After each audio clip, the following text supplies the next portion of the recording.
Hello dear student. तो आज हम एक क्वेश्चन सोल्व करने जा रहे हैं जिसमें कि हमें डायमेंशनल एनालिसिस की सहायता से हमें पी क्यू आर के वैल्यू निकालनी है। तो इसमें क्वेश्चन में सबसे पहले क्या गिवन है, सबसे पहले हमें दे रखा है एनर्जी। एनर्जी किसके बराबर है? जी की पावर पी, एच की पावर क्यू और सी की पावर आर। ई जो है एनर्जी और जी क्या है? हमारी ग्रेविटेशन कांस्टेंट है, एच क्या है? हमारा प्लैंक कांस्टेंट और सी क्या है? स्पीड ऑफ लाइट है।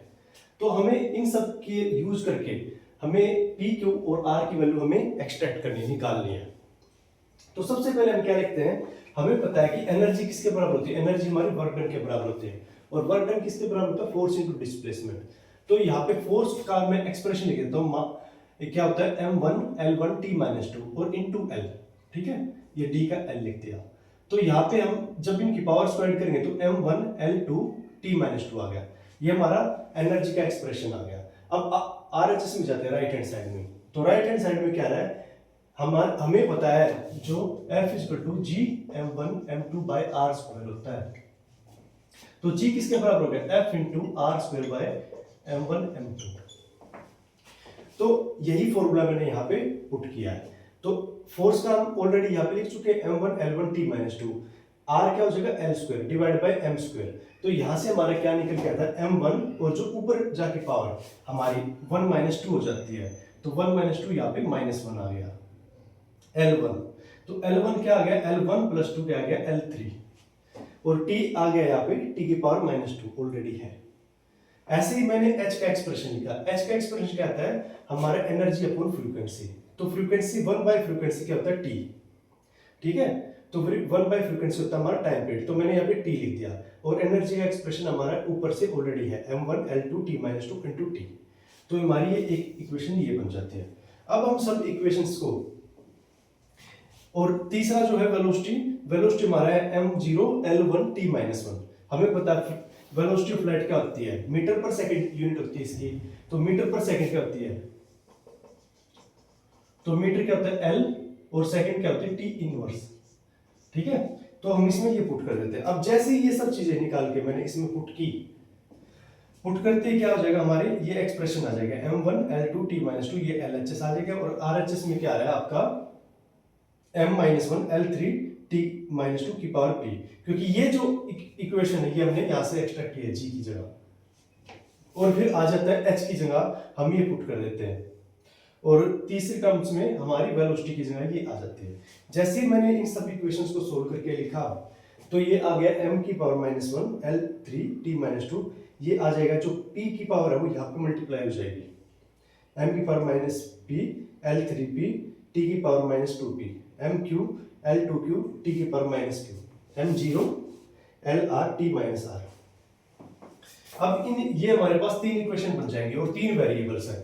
हमारे पास क्या इक्वेशन बनती है? सबसे पहले -p + q + r = 1 और 3p + 2q + r = 2।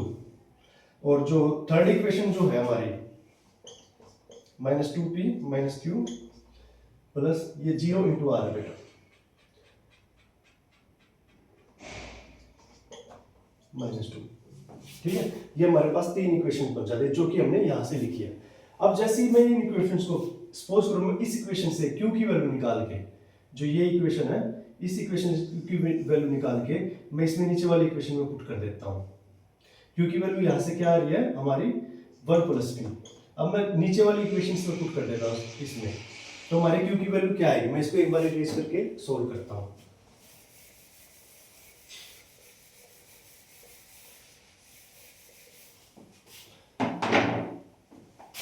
तो q आ गया 1 + p।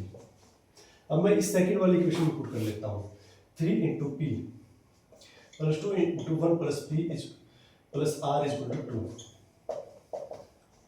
3p + 2 + 2p + r = 2।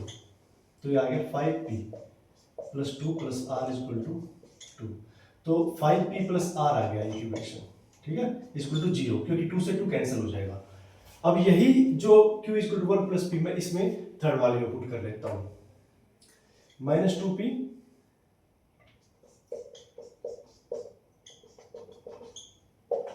-2p -1 -p और -r = -2। तो यहां से आ गया -3p और माइनस आर इक्वल टू -2 + 1, तो -3p - r इक्वल टू -1। तो हमारे पास p और r में दो इक्वेशन आ गई। अब मैं यहां से r इक्वल टू -5p लिख के इसमें पुट कर देता हूं एक बार।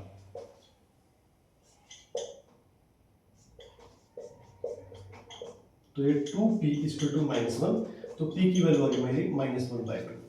तो यहां से हमारी p की वैल्यू आ गई।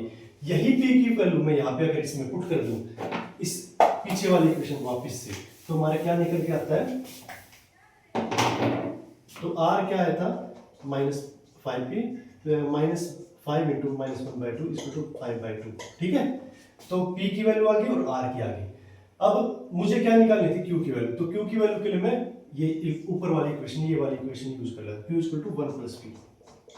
तो ये 1 प्लस p की वैल्यू क्या आई थी -1/2, तो ये 1/2। तो p q और r तीनों की ही वैल्यू हमारी निकल चुकी है।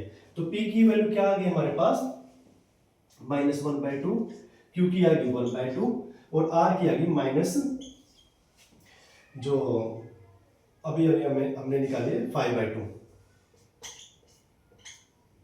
तो p q r की वैल्यू हमारी यहां से आ चुकी है और आंसर भी यही है।